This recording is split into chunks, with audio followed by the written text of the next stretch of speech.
Masyarakat Ekonomi ASEAN atau yang dikenal sebagai MEA atau ASEAN Economic Community akan diberlakukan pada 2015. Nantinya pergerakan barang dan jasa dan perdagangan serta sumber daya manusia yang telah disepakati akan bebas keluar masuk di antara 10 negara-negara ASEAN, yaitu Indonesia, Malaysia, Singapura, Thailand, Vietnam, Filipina, Brunei Darussalam, Kamboja, Laos, dan Myanmar.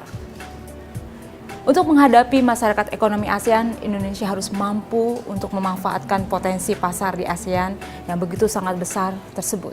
ASEAN merupakan sumber investasi yang penting bagi Indonesia, sebab itu pemerintah tentu juga harus mampu membantu dan mempersiapkan agar masyarakat Indonesia siap menghadapi masyarakat ekonomi ASEAN.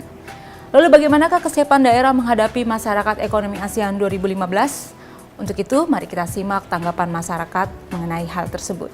Pasti ada saja hal-hal yang kita tidak cukup siap untuk menghadapinya, tetapi MEA kan sesuatu yang tidak bisa kita hindari, yaitu merupakan sesuatu yang sudah akan terjadi secara otomatis, sehingga kita nggak bisa menolaknya.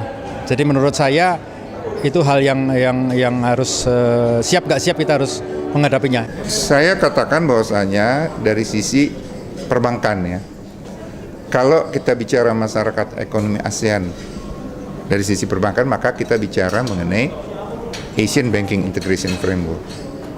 Dari sisi ketentuan, guidelines, dengan yang ada sekarang, kita siap dong. Kalau nggak ada guidelines yang mengatakan harus ada prinsip reducing the gap dan reciprocity, kita nggak siap, kita bisa diserbu sama mereka. Tapi dengan adanya guidelines yang seperti itu, justru di sini kesempatan bagi bank-bank di Indonesia untuk buka di sana dalam menunjang kegiatan perdagangan dan investasi. Nah, ini kedepannya perlu mendapat dukungan tidak hanya dari pemerintah daerah juga tapi dari pemerintah pusat. Untuk pemerintah daerah sendiri itu semakin didorong untuk mengembangkan daerahnya masing-masing, meningkatkan keunggulan kompetitifnya, karena kita tahu era persaingan nanti di dalam masyarakat ekonomi ASEAN pun itu semakin ketat.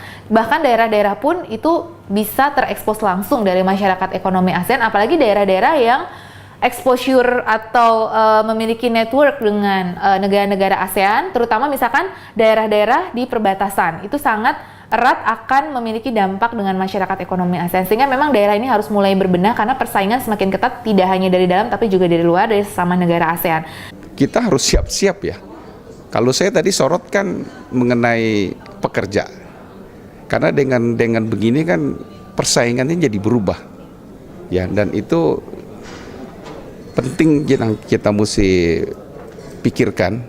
Jangan sampai kita nanti akhirnya dikuasai oleh orang asing. Dengan keterbukaan ini, persaingan ini saya kira makin ketat ya. Tapi kalau kita siap, saya kira mudah-mudahan kita oke-oke aja. Kita perlu untuk bersatu padu mempersiapkan diri menghadapi masyarakat ekonomi ASEAN 2015. Demikianlah program Investment Corner kali ini. Sampai berjumpa di episode berikutnya dan salam Fibis.